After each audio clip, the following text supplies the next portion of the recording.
live? I think I did go live. Hopefully I went live. Hold on. Let me. Oh, wait. There we go. Now I'm loud as fuck. Yeah, I'm not doing that to y'all ears. I will not be ruining your ears today. But today, we are live. I said that like 4 times now. And while we are live, right? Have you guys ever heard of this phantom, the Phantom Menace, known as Anita Sarkeesian? Yeah, it's very obvious. Her name's been popping up all over again, and I'm just kind of baffled. I'm just like seeing a lot of different people covering her. But what I wanted to do is actually watch her videos back from 2013. I remember when I've known about Anita Sarkeesian for a long time. I will go out of my way and not pretend, because this is not pretend. I was the expert on Anita Sarkeesian. Just kidding. It wasn't that deep. But these videos, I watched these before back when I was like 11, 12 years old, 2013. So yeah, I was like 11 or 12 back then. For some of you, you're probably like, oh, this guy's so young. And for her, the other part of the audience might be looking at me like, bro, you unk. I'm 10 years old and you're telling me 13 years ago you were 12? Oh, you're so old, unk. Yeah, I'm an unk. Quite literally, I am an uncle. I have a nephew. Yeah, blood relative nephew. So I am an uncle, actually. At the tender old age of 22, I was an uncle.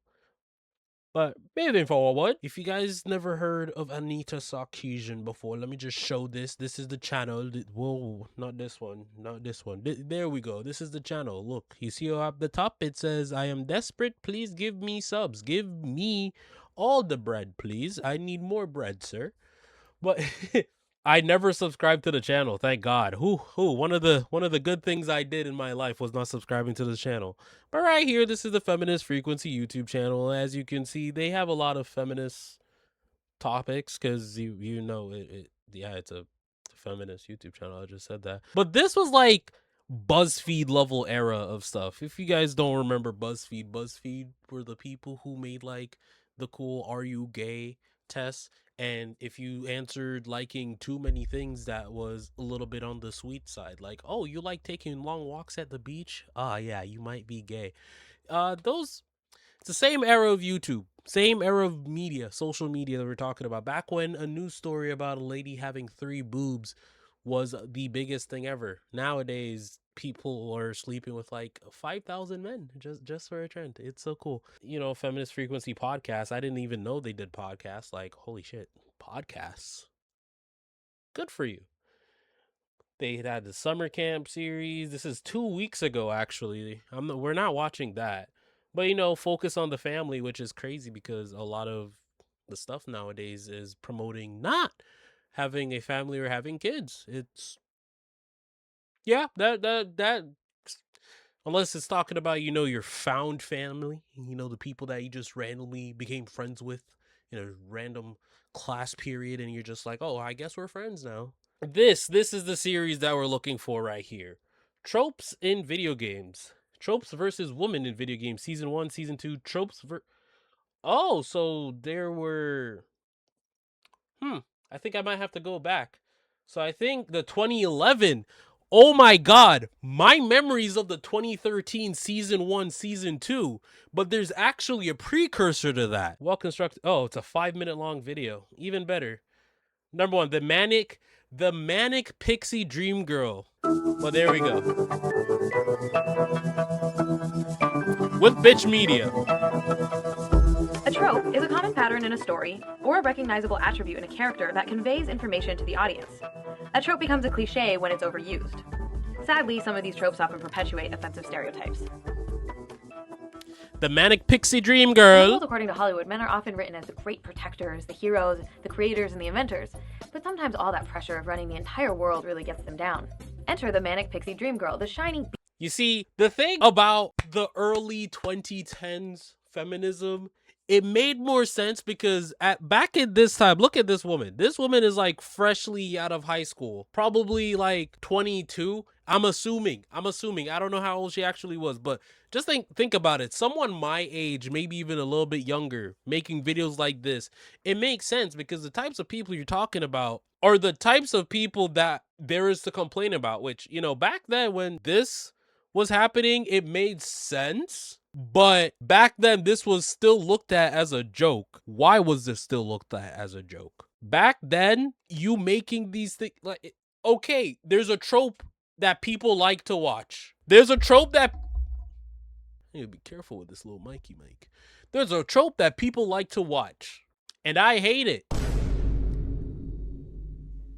Do you know how many Manic Pixie Dream Girls there are? Well, we're gonna keep watching this. I'm not gonna talk your ears childlike off. joy that will rejuvenate But our. I am. I'm sorry. But like, you know how many girls in real life act like Manic Pixie Dream Girls or like aspire to be the Manic Pixie Dream Girl, especially the ones that are like somewhat spiritual but somewhat into technology, music.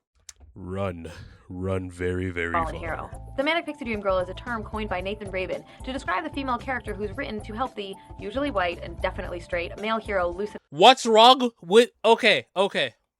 You don't like white guys. Damn. But straight? Even then, like what's the problem? Who's writing the story?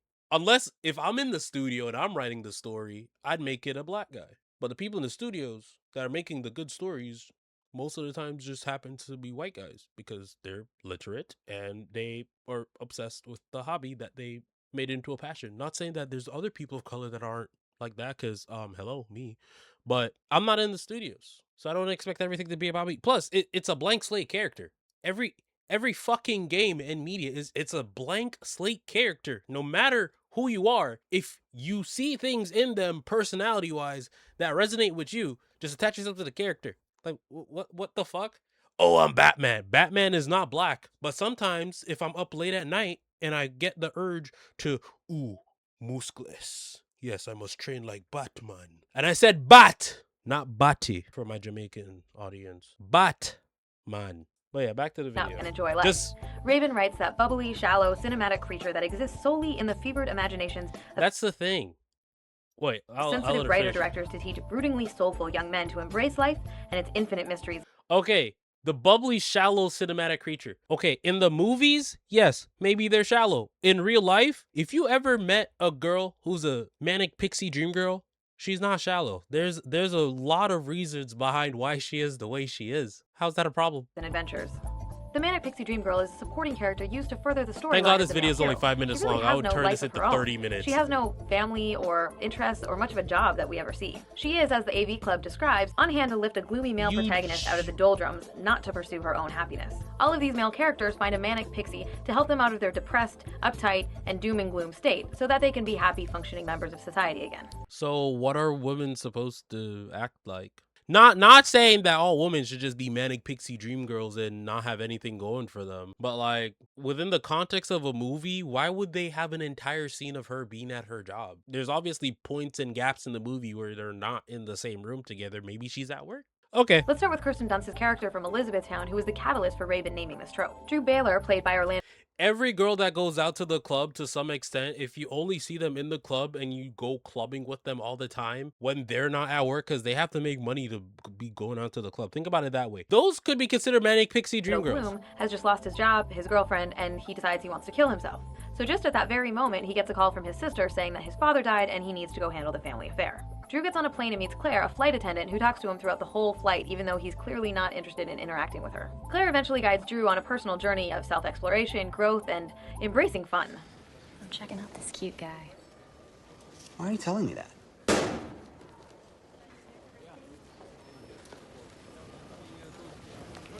How could I leave you in distress? I'm taking you out. You might remember Zooey Deschanel in 500 Days of Summer, the non-committing love interest of the film's star, Tom Hansen, played by Joseph Gordon-Levitt. The story follows Tom on his journey of falling in and out of love with Summer Finn. They have the classic Manic Pixie Dream Girl scene where they're frolicking around in the world, and the Manic Pixie teaches the uptight star how to embrace his inner child. Oh no, we wrote a movie with two contrasting characters at the extremes of a specific depression, mania spectrum.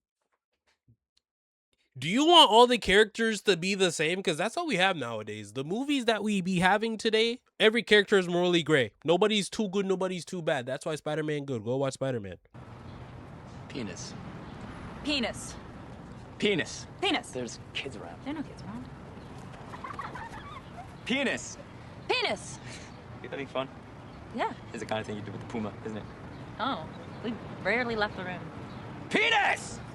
Sorry, Tourette's. You know how it is. Penis. She has it too. Penis! Penis. And this list would not be complete with It's the fact that she added that scene to this video because she didn't like the fact that they kept... Oh, sorry, I'll back up. I'm too close. She didn't like the fact that they were saying penis so much. Say you don't get dick without saying you don't get dick. By the way, married herself.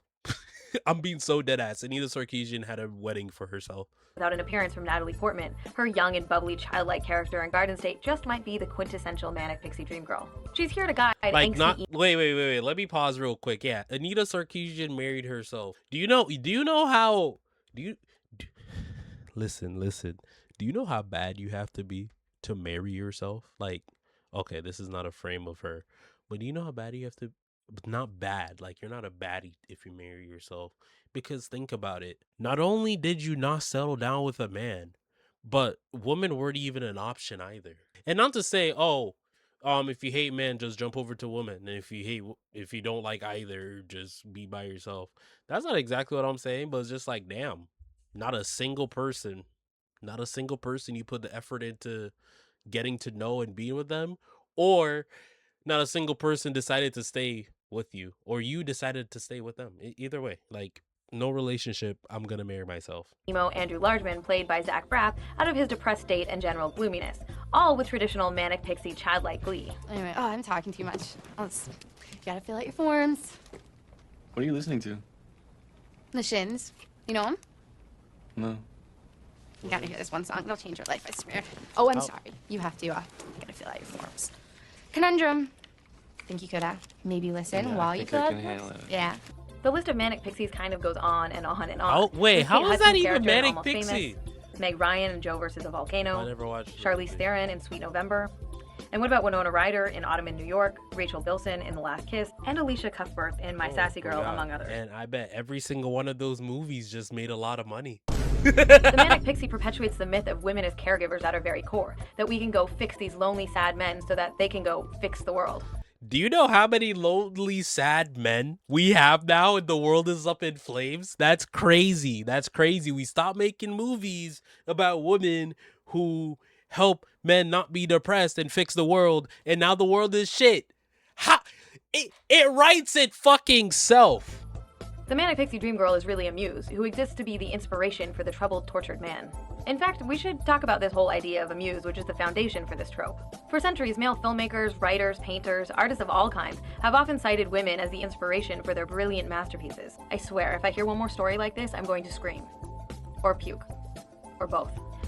Oh no, men and women getting into relationships through the means of a movie or being shown on screen, even though they are different archetypes and characters, is a bad thing because you don't like it. Look at the world we live in today, boys. By the way, Neil Druckmann gave her an award. Women are not here for men's inspiration or celebration or whatever else. We are musicians and artists and writers with our own brilliant Musicians, writers, I forgot the other thing she said, but those things, those inspire men. But if the women who are doing those things are going out of their way to make things that don't inspire people anymore, what the fuck are you doing? No, honestly, riddle me this, Batman. For all of eternity or whatever the hell the feminists be saying, men have been oppressing women. Now that women have the power to, just be good people and make the world a better place, I'm just gonna take care of myself and fuck everyone else. What? Like, I'm not saying this as if, that's all women. Like, all women choose to, like, not inspire men or inspire anyone in general and just be selfish. For the ones that don't, love you guys. Love my Sophia. Love her to the core of my earth. But for the other ones who think similarly, with quite evidently so, there's a lot more people like her nowadays versus people that just like relationships. It's fucking crazy. and creative endeavors. But you wouldn't know that from the manic pixie dream girl trope. Needless to say, the Manic Pixie, not so great for women's representations. So Hollywood writers, let me remind you that women are not here for your inspiration, celebration, or to coax you out of your troubles. You might not know this, but we're full and complete human beings with our own troubles. Just because you have your own problems don't mean you can't be in a... So basically, don't be in a relationship, don't help people with their problems. What do you do then? What do you do? You're not in a relationship and you're not helping anyone else with their problems. Are you solving your own, or are you just walking around with your same fucking problems because nobody's solving each other's shit anymore? Not to say it's up to everyone to help and fix other people, but like, it's a fucking movie. Interests and creative endeavors. So how's about you stop using us as your muse and start writing us as real people? Some of the people in these movies are what real people act like. You forget that movies imitate life, life imitates art, or art imitates life. It goes both ways, my bitch. My bitch. Ew. No, I take that back. I'm sorry. But you know, I don't feel bad for calling her a bitch, because literally, bitch media. It says it right here. Bitch media. So she knows what she is.